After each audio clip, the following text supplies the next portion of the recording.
Le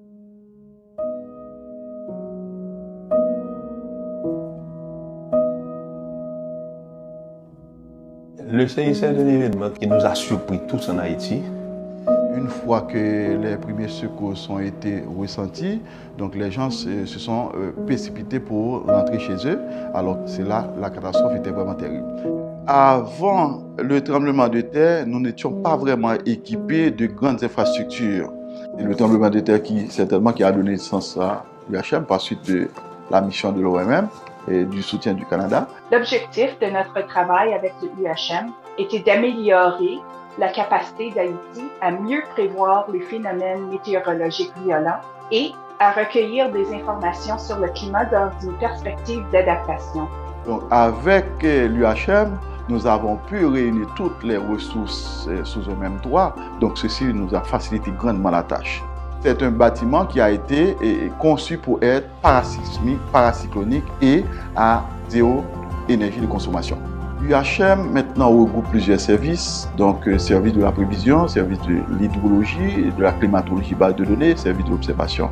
En plus du bâtiment, nous avons reçu des formations sur l'hydrologie, sur MCH, FFGS. Ce sont des outils vraiment indispensables et importants pour qu'on puisse mieux fonctionner. Il nous a permis d'améliorer nos services, de pouvoir fournir avec beaucoup plus de qualité nos produits. Ceci a été un grand pas pour nous autres au niveau de la protection civile. Pourquoi? Parce que la direction de la protection civile est un des plus gros consommateurs d'informations météorologiques en Haïti. Nous recevons des bulletins quotidiens, nous les diffusons à travers nos réseaux. Nous avons des réseaux départementaux et des réseaux communaux qui nous servent de relais. Ce sont ces gens-là qui vont utiliser ces informations et les disséminer auprès de la population. Leur dire quoi faire, leur dire comment se comporter et surtout les avertir en cas de danger ou de désastre imminent. L'agriculture en Haïti se faisait énormément sous la pluie. Maintenant, avec les équipements que nous avons à travers le pays, nous pouvons avertir au jour le jour les agriculteurs de comment sera le temps chez eux pour les différentes opérations agricoles. C'est sous base ça moi-même personnellement, moi planifier activité mieux en fonction des gens météo annoncés journée.